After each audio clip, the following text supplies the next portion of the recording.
Welcome back to the Launch Party podcast, where Yep. we are lifting off into stratospheric success. We want to take you along for the ride.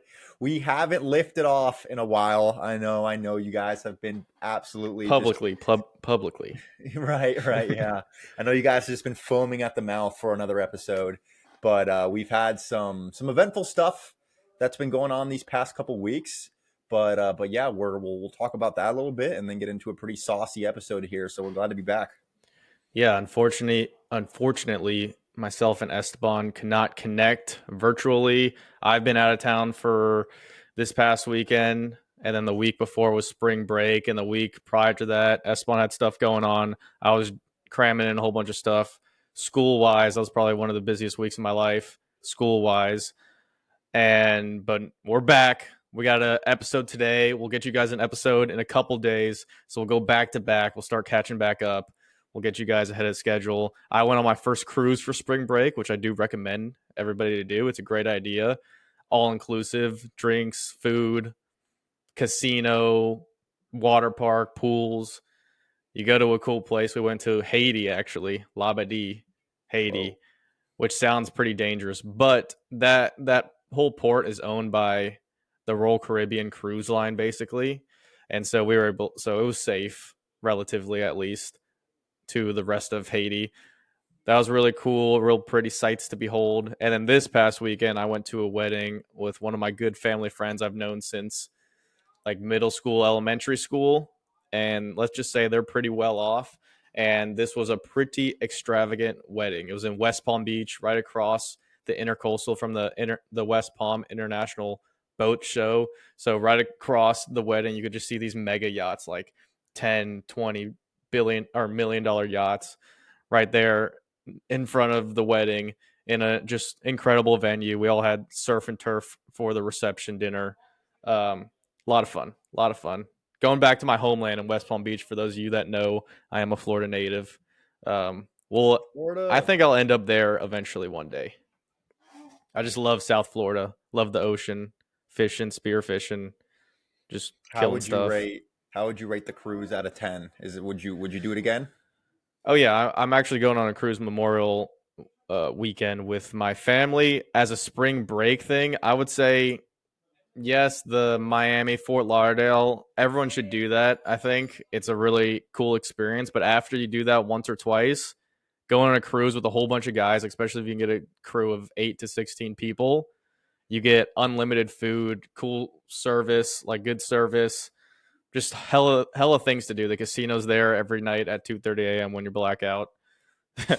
It's just punting away money, but it was a good time. I would say out of 10, unlimited drinks 8.5, maybe 8.7 Nice. for but I would say it depends on the cruise line, and it was specifically spring break week, so there's a lot more younger people than there usually are on cruise lines. But Okay. so take Sick. that into consideration. Sick. So Well, yeah, what about you, Esteban? What you been up to? Catch us up. I've been out here. I'm right now. I'm in Illinois, in a little small town here in Illinois, and it's been nice. I've been here for the past couple weeks, just locking in with work. I'm staying with a couple other guys here, and we're just getting our work done together. Doing a little bit of solar sales out here in the area.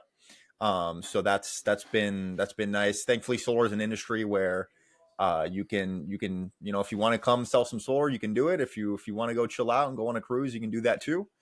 But yeah, this has basically been my little spring break trip. As y'all know, I'm not in college, so I don't really have a spring break. But it's Mm-hmm.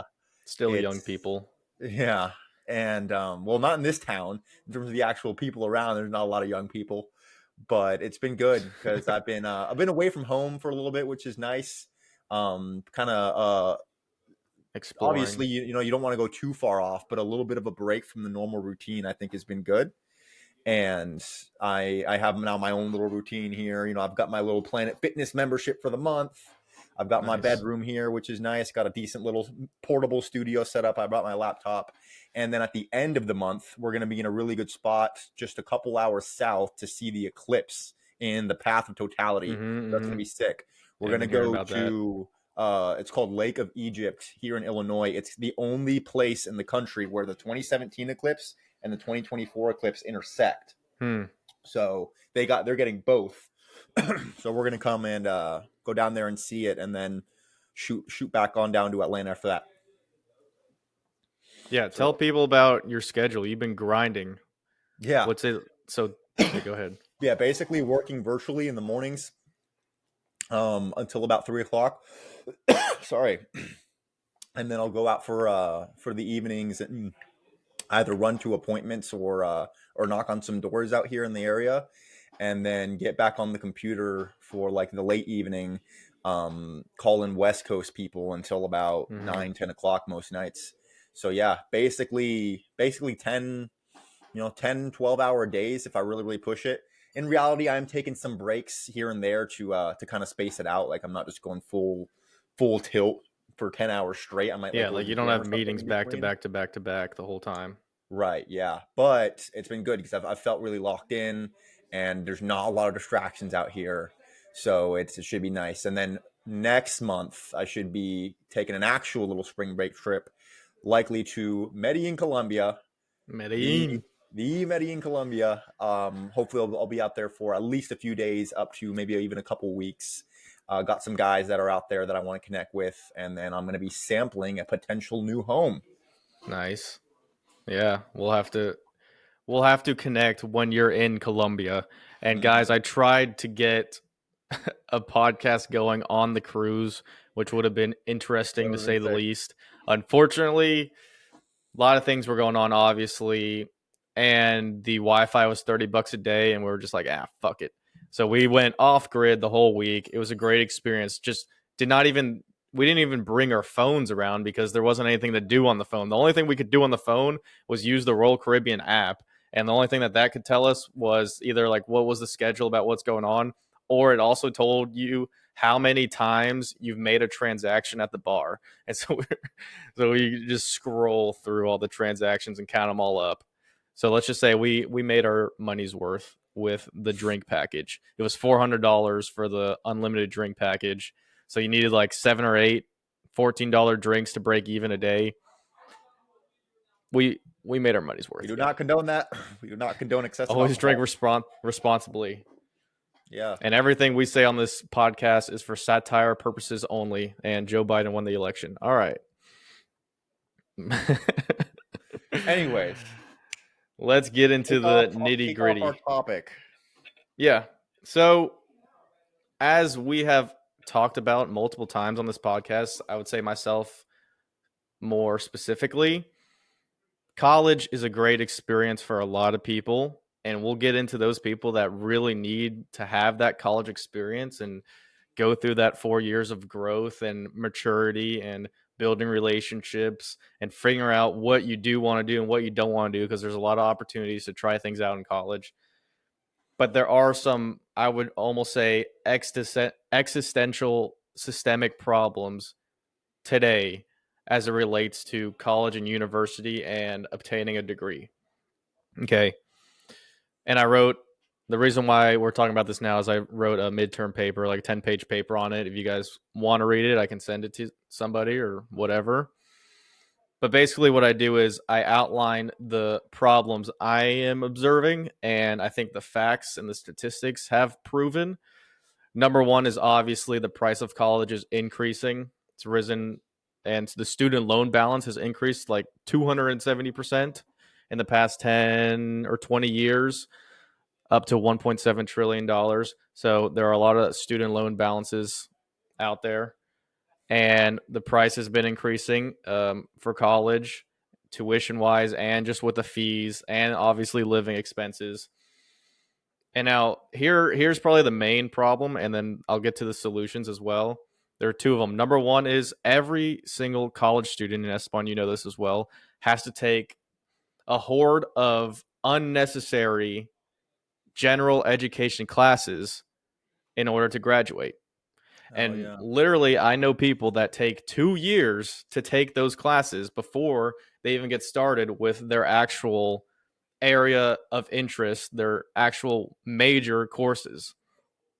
So people waste 1 to 2 years taking these bullshit classes, like, for example, biology, your English, your lit, your philosophy, psychology, all the humanities and the social studies, social, studies, social sciences, and then a whole bunch of just like biology. As an accountant, I don't need to know that. History per se, you don't specifically need to know that. Getting a college degree should be specific to the career and the career path and the skills you need to pursue a career in that degree, which for a long period of time is not the case. So you're wasting money taking these bullshit classes. You're wasting like living expenses, and and then the other major problem is you're getting a lot of kids nowadays are getting indoctrinated by these liberal professors. Within the humanities alone, it's like 95% registered Democrat professors to either 0 or 1. It's like 17 to 1 registered. So when it comes to non-registered, you can kind of extrapolate with those statistics. And literally, I've seen in my own classes just the indoctrination that goes along with this agenda, and particularly what's causing this problem is, I think, the faculty gave up the power to the administration. Now you can look at places like Harvard, who have 7,000 undergrad students, just about, and 7,000 administrators, about a 1-to-1 ratio. Within the top 50 schools, you can see a 4-to-1 ratio of administrators to students. So one administrator per 4 students, whereas faculty per students, like 11-to-1. Okay. So there's, in these, especially these top schools, there's way more administrators than there are faculty. The faculty don't really run shit. Faculty Can you kept explain taking real steps quick what's the back. difference? Like just for the average Faculty college, is what's the like a difference? professor or a teacher. Your administrator is the people that overlook the departments, whether it is advising, dean of business, whatever, not an actual specific teacher. Or administrators can do just kind of off, like almost like contract stuff for the school. You could think about it as well. So teachers versus non-teachers. So the faculty kept taking steps back, giving it up to the administration. Now the administration took over, and then the DEI radicals, as I see it, took over the administration, and therefore colleges and universities as a whole. All right, so how can we solve this? Here's my solution, Esteban, and you tell me what you think about this. Well, first off, do you agree with any of the problems or disagree with the problems I've laid out? And do you have anything to add regarding that? I mean, for the most part, everything you're saying is pretty straightforward, and it's pretty true. I can see a world where there are some benefits for certain people when it comes to taking a couple extra years of classes to kind of get them in the swing of things, right, and kind of get them used to studying if they haven't done much of that Mm-hmm. before, and get them acclimated to the environment. However, when you look at it in terms of an overall, ultimately what it is, it's a staple of our society, and it has been for decades now. And when you look at the overall impact on, like you're kind of outlining two sides here. A is like just culture and people and society, and then B is like economy, the business world, the finance world. um we could definitely stand to cut out a lot of the fat, and from a macro perspective, there's a lot of change we need to make. But for every problem that we have when it comes to someone taking out a bunch of student loan debt, someone Mm-hmm. taking a bunch of, crap filler classes they didn't need. There are, some people who get out of college debt free. Mm-hmm. They might not take as many of those crap classes, or maybe they just kind of got something out of them, something that served them later in life. But yeah, exceptions don't make the rule there. And overall, obviously, I'm a little bit disconnected from it. I've been out of college for about 2 years now, but even from from the 2 years of experience I had, I absolutely see the machine that is Yeah. academia nowadays, and it's definitely not what it used to be. Yeah, and there's two other things I want to add that you hinted at. So with this increase in price in college, you would expect an increase in salary after college or earning potential. Well, one of the problems with the humanities and the social sciences and why they're furthering their agenda and trying to stay integrated and sell those degrees is that the earning potential for a performing arts major, art history major, um, drama, music, cosmetology, these kind of degrees, starting salary out of like the median starting salary out of college for those degrees is 35,000 to 40,000, whereas you have your computer information systems, your engineering degrees, pharmaceutical sciences, and related fields have starting salaries out of college 100 to $110,000. But these degrees that are basically meaningless are being advertised as actually useful, and you have people going to these, especially the top, quote unquote, top schools, spending a lot of money, taking out a lot of debt, and then not having the respective earning potential by doing that. And then secondly, yes, you're right, you can learn stuff from, let's say, an English class, a philosophy class, and it's hard to completely disparage these practical, in some sense, courses. Whereas, in business, you're going to be writing and you're going to be reading and researching. My solution to that, and we'll get to more solutions later, is integrate those classes with the actual business or the major specific courses that you're taking. So, for example, I would say each test should have a writing portion. So you can't bullshit it. All tests have to be in person. You can't bullshit it. And it's going to be, and it will integrate the history of the profession, especially in the intro level classes. And when you get to the more advanced classes, you'll have a business problem, have to articulate a solution as you would give it to like your boss, your team, a board of directors, things like that. So you're actually working on reading, writing, and critical thinking within the context of specific major classes. And then another big solution that's going to solve two problems. Number one, keep the 4-year system going, especially for sports, because sports is a huge selling point for colleges. So we're going to take out all the bullshit classes. Like I said, it can take up to 2 years to take all these classes. If you want to be an accounting major, let's say, for an example, because that's one of the majors I'm taking, it will be outlined exactly all the classes you need to take in order, and it'll be the same for everybody. And it'll be a 2-year degree. So you do all the courses. We're not going to need any administrative advisors because it's just all going to be outlined for you. You take that degree, you get that major in 2 years. All right. So say you did an internship, but you don't really like the internship that much. You want to get a supplementary degree like finance. And then you can take a finance degree for 2 years. Or if you do want to pursue accounting, you can do a master's in accounting the next 2 years. So you still keep that 4-degree structure. Or say you want to do a complete 180 and pivot and major in computer science, then you could take the next 2 years, get your major in computer science, and a whole bunch more opportunities would, in theory, open up to you.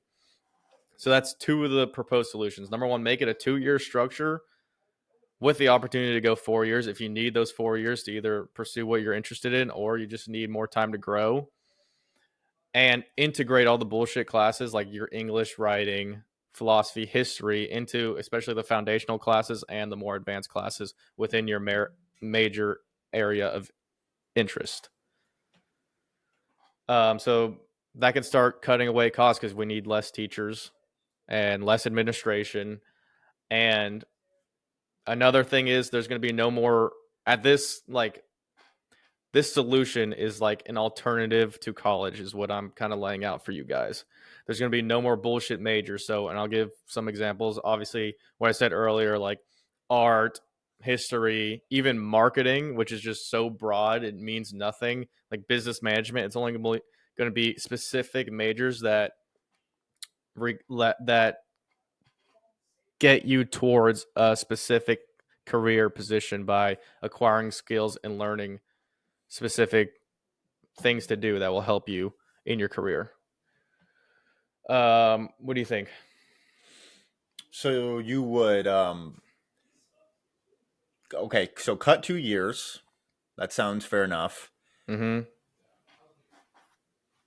how specific would these majors be? So, for example, with marketing, that is pretty broad, and I think a lot of people choose marketing just kind of willy nilly, Yep. and they expect to work from some corporate job for some marketing agency one day, and it doesn't work out like that.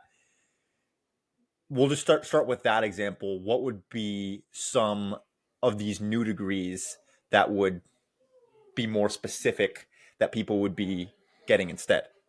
Yeah, well, first off, I would say maybe there could be an elective, like a marketing elective and a sales elective that you can take Hmm. that relates to the area of interest. But first of all, your STEM majors, basically all of them, mechanical engineering, electrical, computer science, computer information systems, the things where you actually learn the skills you need, something like accounting, finance, economics, all, and then you got your pre-law, pre-med, stuff like that where it's you have a goal, you have a path, and you have earning potential, and there's no really gray area when it comes to marketing just being like such a broad thing, or arts, or I would say no education at this school. Other schools can do education just because that's kind of a little bit out of the way of the kind of direction that we're heading with this school.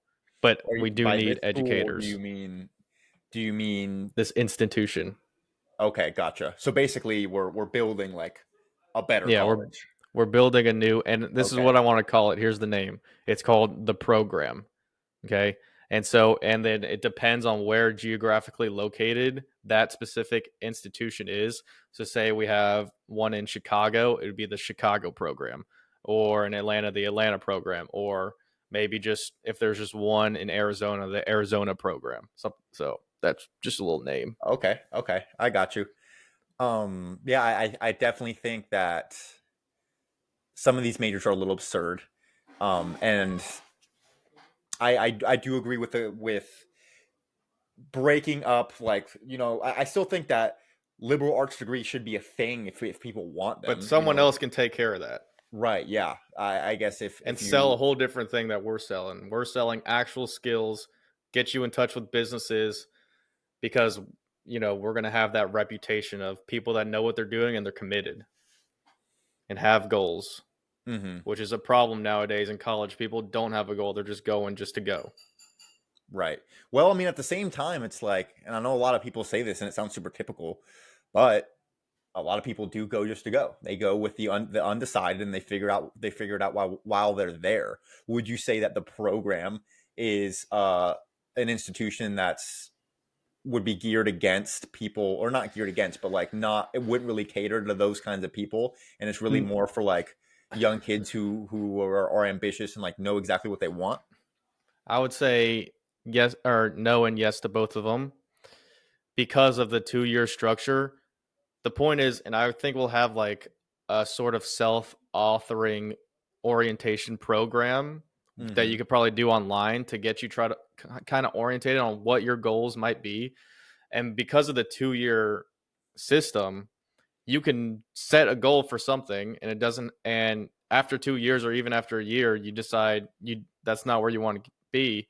Mm-hmm. All you need is another 2 years, and within the time a normal student graduates, you know exactly what you want to do and you have all the skills and you're ready to do it.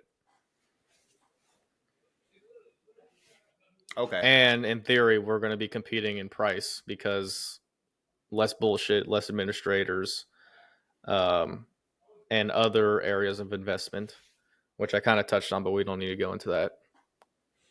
Okay. Gotcha. What would you want to see in terms of like campus life? Like, would there be Yeah, fraternities, yeah, sports, good all one. that kind of stuff? Yeah, good. I definitely, and I think you'll agree with me on this. Mm-hmm. And we'll kind of give an example. I don't know if he's going to watch it or not, but one of my main points was, especially since the COVID response and going virtual, going remote, there's been an influx of opportunity to take online courses, which means you're not meeting anybody, you're not doing anything, you're just sitting in your room playing video games, you're cheating on everything, And that's another point with all the bullshit classes. People don't think they actually matter, and so they just cheat on everything, don't even try anyway. So it's like, what's the point of even taking them? Mm-hmm. So the program will have all in-person classes, no online classes offered, no tests or quizzes will be online. They'll all be in person. So you have to study, you have to figure stuff out. I mean, you could still kind of cheat, but and there will be 2 required networking events hosted by the college. Every student must go to 2 or risk expulsion every semester. Obviously, Mm-hmm. these will be fun, just engaging network events. You just got to go to 2 of them, and that's just to bring everybody together. We'll also, in theory, have businesses come and host events as well. Um, but yeah, and as regards to Greek life today in society with IFC, they're trying to shut down everything. I think it's really an attack on the masculine as a whole. We don't have to get too philosophical about it, but at the program, we want to. I also put in there every student needs to be a part of at least one club or group that is registered with the school. So that could be Greek life, that could be, you know, finance club, whatever, investment club, engineering club. You just got to be part of something. You got to do something.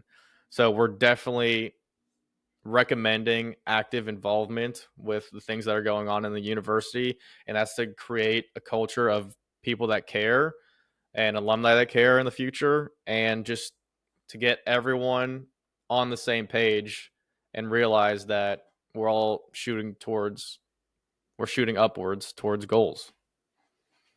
I like And that. it's just Yeah. good in terms of sales and networking and meeting new people and developing a personality. Yeah. I like the idea of a place where you can't just, slide by and be, sit in your dorm all day and take your tests online and cheat on everything. And Mm-hmm. yeah, what that sounds like is a program, right? A degree that's for people who are a lot more intentional with what they actually want, and that's definitely good. I think that, I mean, shoot, maybe this is the idea that takes you to stratospheric success and get this thing off the ground and change the world. But I think in our real world, we're starting to see a lot more just traditional universities become aware of this of the shift in demand, and a lot of these liberal arts programs that used to have a full graduating class every year, they don't have that anymore. A lot of these private, insert small name schools aren't Mm-hmm. getting as many students anymore. And even in, in the when it comes to the finances of lending Mm-hmm. and student loans, it's not quite as easy to just bait an 18-year-old into signing away 50K as it Mm-hmm. once was.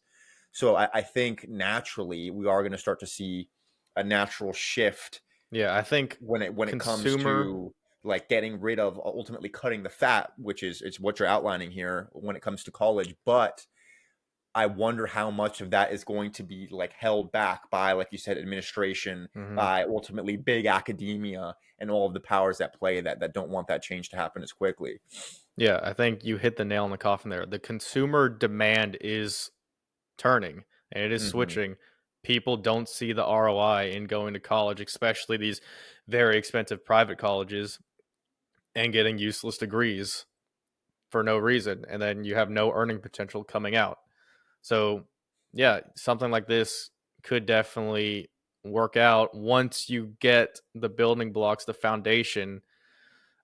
I think a good method for this would be a franchise method. So once you can get investors to pour money into that, invest into that first institution, that first program, and within 5 years, you can start seeing the results of the earning potential on average for graduates, the places that alumni are going, the culture, the amount that alumni care and the students care about the institution. Then I think you can start franchising out, and you would have like one kind of governing body help those other franchises get situated and probably lend money and get operated, and then from there you could start scaling really quickly. um, if someone were to pursue this. Okay. So I think a franchise method's a good way to scale. What do you what do you think when it comes to, because ultimately, and well, we're starting to see this a little bit in our modern economy. There's only so many computer science positions out there. There's only so much demand for engineers. There's only so much demand for business analysts, right? Mm-hmm. There's only so many internship spots open. And with tech specifically, I think that's been the one hit the hardest.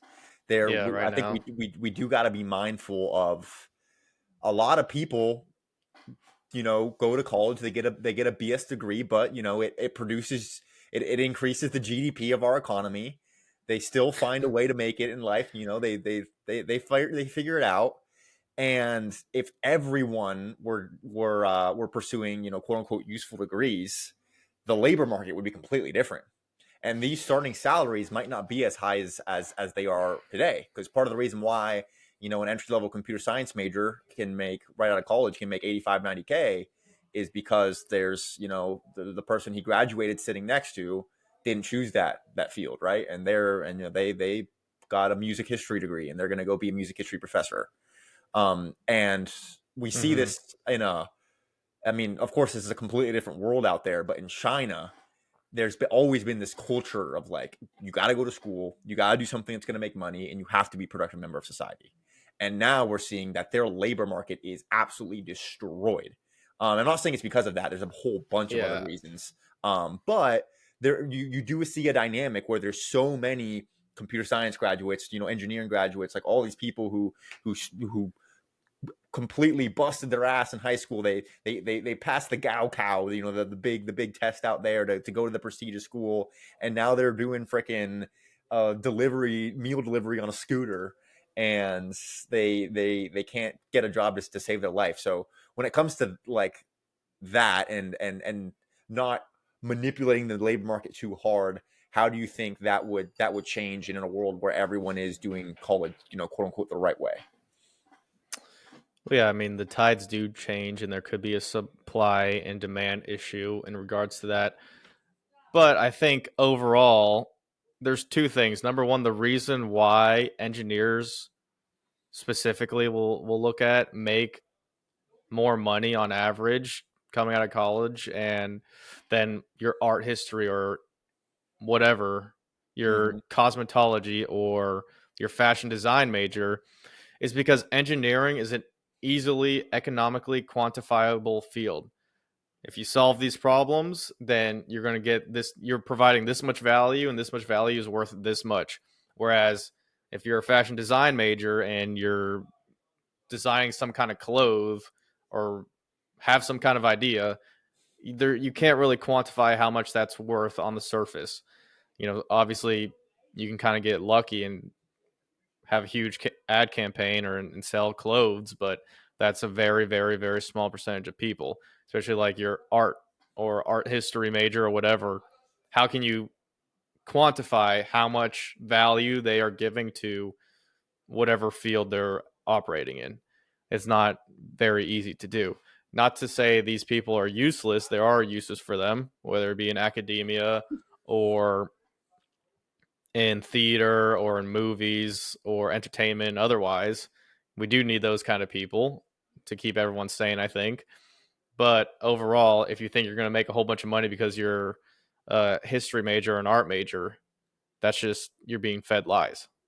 You can't quantify it. And then secondly, yeah, China's probably not a good thing to compare it to, but would you not say that if people were smarter in pursuit and had better skills that the GDP and the economy at a whole would probably be in a better place? Well, I would say in the short term, absolutely, but in the long run, there might be some downstream consequences that we don't account for. Okay, well, what would have more downstream consequences? A whole bunch of art and history majors or a whole bunch of computer science and engineers? I mean, the art Who's history going majors to who's play a going to role. innovate more and who's going to do more things in terms of technology and productivity. Computer science majors, probably. Yeah, Yeah. so I guess, yeah, it's from a like, what's the pure, alternative, I guess. right. Yeah. From a pure, like, the amount of educated brains putting their efforts towards a greater society. Yeah, I would agree. Um, However, when it comes to like people's ability to get the most out of their majors, I guess what I would be worried about is just the value of those right now. What we see as valuable majors would get diluted, um, and then it just becomes harder and harder to actually get that big starting salary. And Well, funny I enough, think, with computer science specifically, I'm starting to see like little memes on Instagram about computer science majors like working at McDonald's, like yeah. the computer science major giving you your order at Starbucks. um so yeah, the labor market is tough. hmm Well, here's a good example, and there's two things to that. But so you can look at accounting degrees, for example. Hmm. Towards the late 80s and the early 90s, with the business boom, accounting degrees were, and finance, but we'll just look at accounting, were super competitive. Everyone wanted to get into the big eight accounting at the time. It was kind of like your Wall Street now, maybe not to that extent, but similar, Hmm. was that kind of business. Throughout the 2000s and the 2010s, people thought accounting was boring. You kind of look at like The Office, just crunching numbers, not really doing anything interesting. People literally stopped, and they thought getting an accounting degree was difficult. So they literally, overall, the accounting majors went down a lot. Now, the comp for accounting jobs out of college is going up and up because the supply went down. So the supply was up,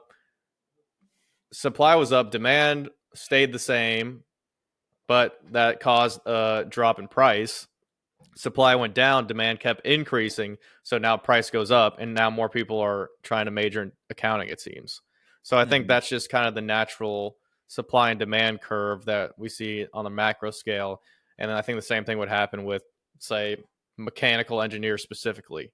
But overall, I think it's better to have smart, competent, technical people in society that have capabilities to innovate and think critically than just to have brainless, stupid, incompetent people. So No, they're hopefully not all my stupid. solution will help us get towards that goal. Yeah. um I think one other thing to consider, and I bet there's somebody like foaming at the mouth already. I bet they already left a comment like, "You forgot to talk about this."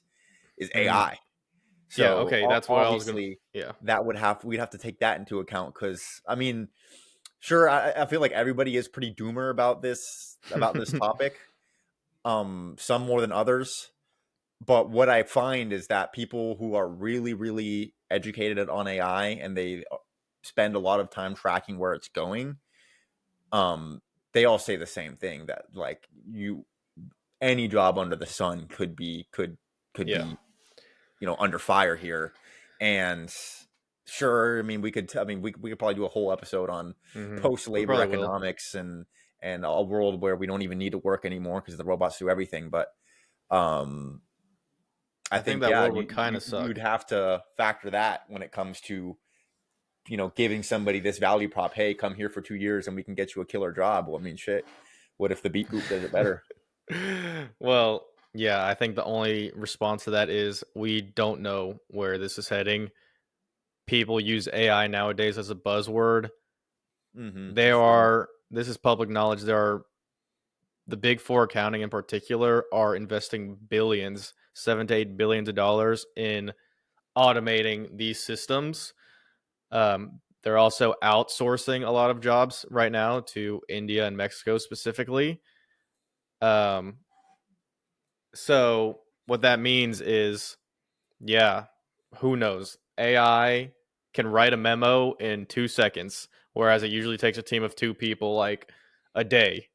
AI can look through all the FASB, all the laws, and point out exactly exactly what's going on and tell you what the rules and regulations are when it comes to lawyers, accountants, computer science, programming. We might not even really need programmers anymore. You could just tell AI to program for you. I don't know where this is heading. It's definitely very interesting, and people are spending a lot of money to get ahead of the curve on this. Curve? Yeah, curve. Curve. Yeah, curve. Ask ChatGPT. Yeah, they would know. Grammarly. Yeah, I mean, yeah, there's a balancing act between when you go on the internet, you got to sift between like just the blatant buzzwords and the blatant like, make 100K a month with this AI business model, whatever, Yeah, no. whatever. But at the same time, it is pretty scary. And I mean, even all here, like, guys in my field in sales be like, dude, one day the the robot's gonna take the sales call. And to me, that sounds insane. Like, no one's gonna buy from the Yeah, robot, but I mean, shit. it's possible. I don't know. People are always going to be longing for human connection, Mm-hmm. and want that human part of a transaction. I think we're social creatures, but artificial intelligence, robots, who knows where this is heading? It's Mm-hmm. interesting though.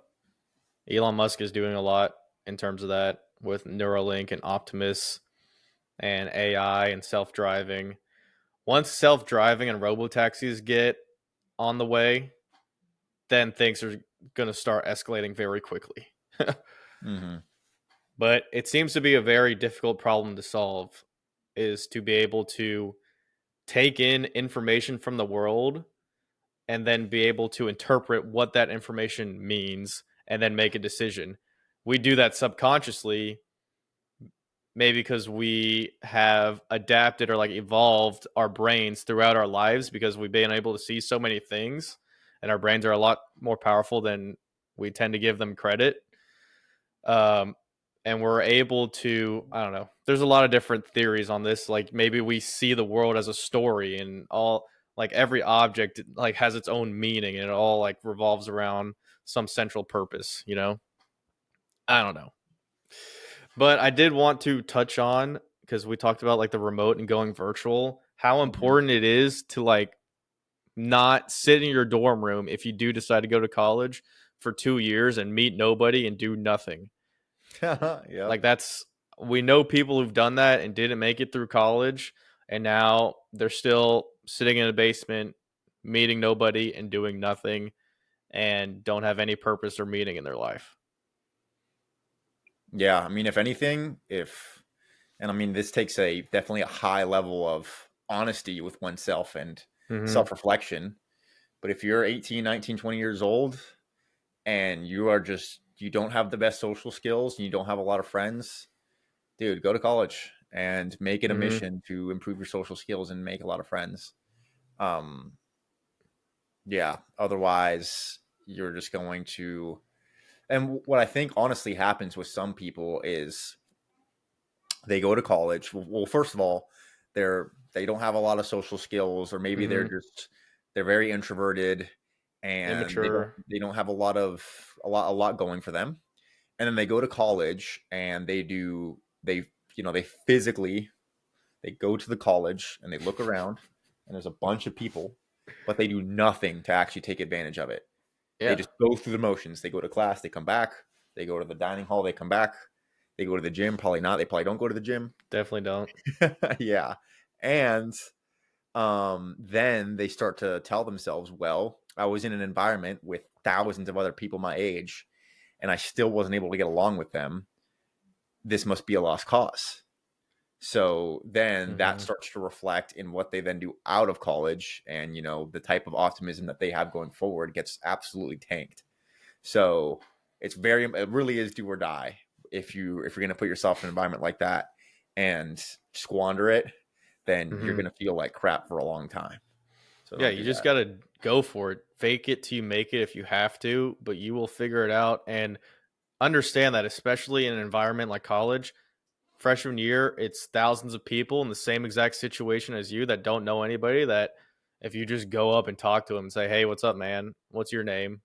You'll probably have a 5-10 minute long conversation, and next time you see him, you're going to know who it is. And then you keep doing that once a day, let's say 5 days Hmm. a week. Within a month, you have what, 20 friends, 20 people Hmm. that you know that you see all the time. That can add up quickly. You just got to go out there and actually try and Right. meet new people and do new things. And then, or just join a club that you're interested in, whether it's golf, video games, badminton, Goddamn Dungeons and Dragons. goddamn Dungeons and Dragons. You'll meet people that have similar interests as you, Yeah. and you already have something to talk about. Just do it. Yeah. I mean, yeah, Just do it. we've talked about that a good bit, and we go on and on about that. I think when to circle back to your paper, I think the in person class thing is definitely important for a whole host of reasons. Mm-hmm. Um, it gets you in like the routine of actually getting up and doing something, and yeah, Discipline. the amount of cheating that happens with online classes is insane. And I mean, these Yeah, professors, they gotta know it. they Like definitely know. they're not stupid, but I mean, it's like, I mean, maybe if you go to an Ivy League school, it's different. Although honestly, probably not because the stakes are so much higher. So, at least they're perceived to be. Mm-hmm. But I mean, 75% plus of the students are just flying their way through the course, Probably like reading everything. 90% of these online bullshit classes. Yeah, Like it's just Chat GPT. Like yeah. I takes mean, 2 seconds. I dropped out right before ChatGPT Yeah. like became a thing. So for me, it was like Chegg, and I feel Yeah, old. Like still so Chegg, easy. yeah. You get all the answers. Hmm. But yeah, I mean, the like you said, enforce discipline, responsibility, meeting new people, finding out where you are in this world, understanding your place in it and where you want to go are all reasons why you should go to college. And I think that should be the selling point of college. But we seem to lost a lot of that in translation, and it's just a whole bunch of wobble gobble bullshit. And Right. no one's actually doing anything. You're just wasting a whole bunch of money along the way. And time. Time is money. Hmm. Yeah. Well, I guess what I mean, if you had to like put synthesize a lot of We're not the sharp today. yeah synthesize that whole part of the value proposition. I mean, it's just like a starting point for your adult life. And Hmm. when you look into history, a lot of really successful civilizations made that very much a priority. When there was like a coming of age type of period. Like for the Hmm. Spartans, that was war, right? That was the military. Every young man had to serve. And then the young Yeah, girls that's pledgeship right would there. right, yeah.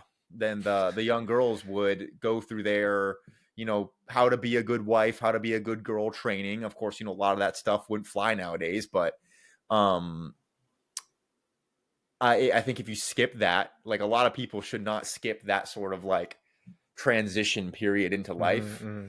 Yeah. And I think that's part of the tax that we have to pay with being such an intelligent species, and having such advanced societies that it really, I mean, we've got priorities, we've got emotions, we've got ups and downs. And if you just sleepwalk your way into adulthood, sleepwalk your way into the most meaningful part of your life, then the the rest of your life is going to be pretty crap.